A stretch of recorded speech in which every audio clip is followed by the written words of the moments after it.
আমার আপন চাচাতো ভাই আমায় একদিন বলে উঠল, আপু, আমার না ওইসব করতে অনেক ইচ্ছে করে।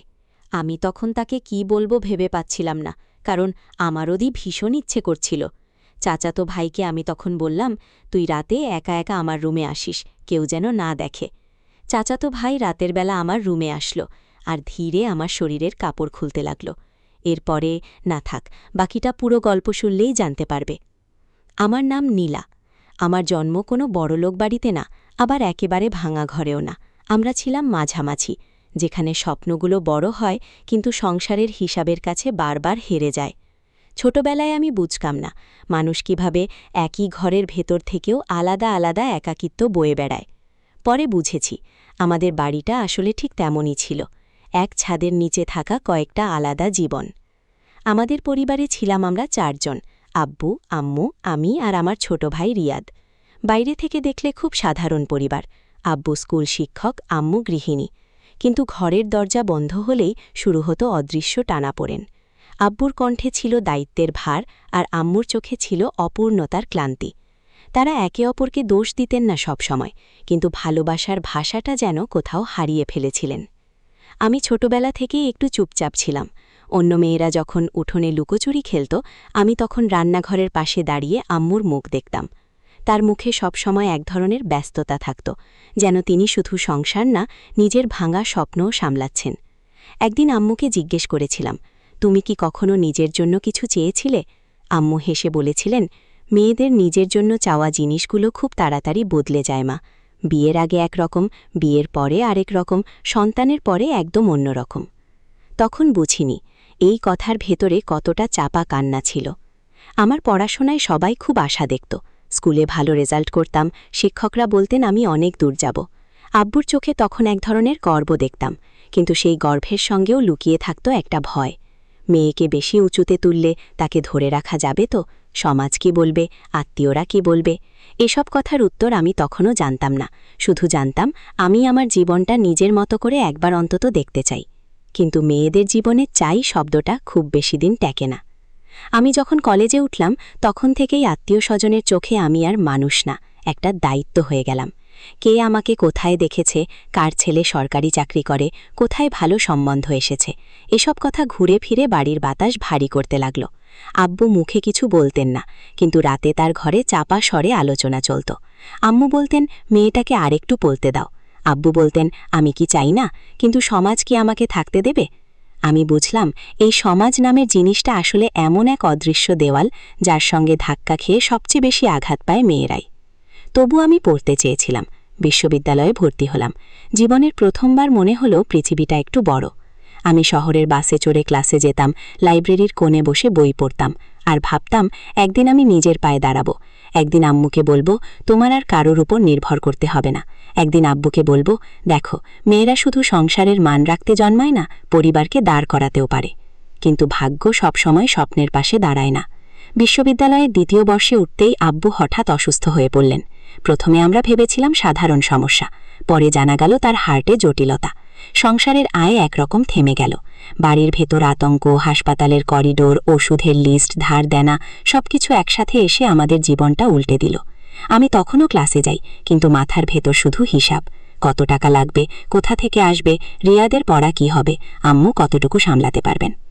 সেই সময় প্রথমবার আমি নিজের ভেতর একটা বদল টের পাই। আমি আর শুধু মেয়ে ছিলাম না, আমি যেন সংসারের মাঝখানে দাঁড়ানো একটা নীরব খুঁটি হয়ে গেলাম। আমার পড়াশোনা ধীরে ধীরে পিছিয়ে যেতে লাগলো। প্রাইভেট টিউশন নেওয়া শুরু করলাম। সকালে ক্লাস, বিকেলে 2টা বাসা, রাতে হাসপাতালে আব্বুর পাশে বসা। আমি কাউকে কিছু বুঝতে দিতাম না, কিন্তু গভীর রাতে বাথরুমে গিয়ে দরজা বন্ধ করে কাঁদতাম, কারণ শক্তি মেয়েদেরও তো একা হলে কাঁদতে হয়। একদিন হাসপাতালের বারান্দায় আম্মু আমাকে বললেন, নীলা, যদি তোর জন্য ভালো কোনো সম্বন্ধ আসে, আমি এবার আর না করব না। আমি অবাক হয়ে তাকিয়েছিলাম। বললাম, এই সময় এসব বলছো কেন? আম্মু চোখ নামিয়ে বললেন, কারণ আমি জানি তুই নিজের জীবনটা থামিয়ে দিয়েছিস আমাদের জন্য, কিন্তু সমাজ একদিন এটা বলবে না। তারা শুধু বলবে মেয়েটার বয়স হয়ে যাচ্ছে। সেদিন বুঝলাম, মায়েরা কখনো কখনো মেয়েদের জন্য ভালো চেয়ে এমন সিদ্ধান্তও ভাবেন যা আসলে মেয়ের ভেতরটাকে ভেঙে দেয়। খুব অল্প সময়ের মধ্যে আমার বিয়ের কথা পাকাপাকি হয়ে গেল। ছেলেটার নাম ছিল সায়েম, ভালো চাকরি করত, শিক্ষিত পরিবার। সবাই বলল মেয়ের ভাগ্য খুলে গেছে। আমি কারোর মুখের দিকে তাকিয়ে বলতে পারিনি আমার ভাগ্য খুলছে না, আমার জীবন অন্য এক খাঁচায় ঢুকে যাচ্ছে। বিয়ের দিন আমি আয়নায় নিজেকে চিনতে পারছিলাম না। লাল শাড়ি, গয়না, মুখে সাজ সবকিছু ঠিকঠাক, শুধু ভেতরের মানুষটা যেন কোথাও নেই। সবাই বলছিল হাসো, কিন্তু আমি বুঝছিলাম মেয়েদের বিয়ের হাসির ভেতর কত রকম বিদায় লুকিয়ে থাকে, শৈশবের, স্বপ্নের, নিজের নামেরও। শ্বশুরবাড়িতে গিয়ে বুঝলাম নতুন সংসার মানেই নতুন শুরু না, অনেক সময় নতুন পরীক্ষা। সাইম খারাপ মানুষ ছিল না, কিন্তু সে এমন একজন পুরুষ যে ছোটবেলা থেকে শিখেছে সংসারে তার কথাই শেষ কথা। প্রথম কয়েক মাস সে আমাকে খুব যত্ন করত, কিন্তু যতদিন গেল আমার পড়াশোনা, আমার ইচ্ছা, আমার কাজ করার স্বপ্ন সবকিছু তার কাছে অপ্রয়োজনীয় হয়ে উঠতে লাগলো। সে বলতো, তোমার কি দরকার চাকরি করার, আমি তো আছি। আমি চুপ করে থাকতাম, কারণ আমি জানতাম কিছু কথা বোঝানোর জন্য শুধু ভাষা না, মানসিকতাও লাগে। শ্বশুরবাড়ির মানুষজন আমাকে ভালোবেসেছিল, তবে সেই ভালোবাসার ভেতর শর্ত ছিল। সকালে উঠতে হবে, সবার আগে রান্নাঘরে যেতে হবে, আত্মীয় এলে মাথা নিচু করে কথা বলতে হবে, নিজের বাড়িতে বেশি মন দেওয়া যাবে না। একটা সময় পর আমি বুঝলাম বিয়ের পর মেয়েরা শুধু নতুন ঠিকানায় যায় না, তারা ধীরে ধীরে নিজের পুরনো সত্তাটাকেও হারিয়ে ফেলতে থাকে। এর মধ্যে আব্বুর অবস্থা আবার খারাপ হলো। আমি যেতে চাইতাম, পাশে থাকতে চাইতাম, কিন্তু সব সময় পারতাম না। একদিন ফোন এলো, আব্বু আর নেই। আমি সেই খবর শোনার পর কাঁদিনি। কিছুক্ষণ আমি একদম চুপ হয়ে বসেছিলাম। মনে হচ্ছিল পৃথিবীটা যেন শব্দহীন হয়ে গেছে। তারপর হঠাৎ মনে হলো আমার জীবনের সবচেয়ে বড় আশ্রয়টা সরে গেছে। আব্বু সবসময় আমার পাশে দাঁড়াতে পারেননি, আমার সব স্বপ্নও রক্ষা করতে পারেননি, কিন্তু তবুও তিনি ছিলেন আমার মাথার উপর এক টুকরো ছায়া হয়ে। আব্বু চলে যাওয়ার পর আমি প্রথমবার নিজের জীবনের দিকে খুব কঠিনভাবে তাকালাম।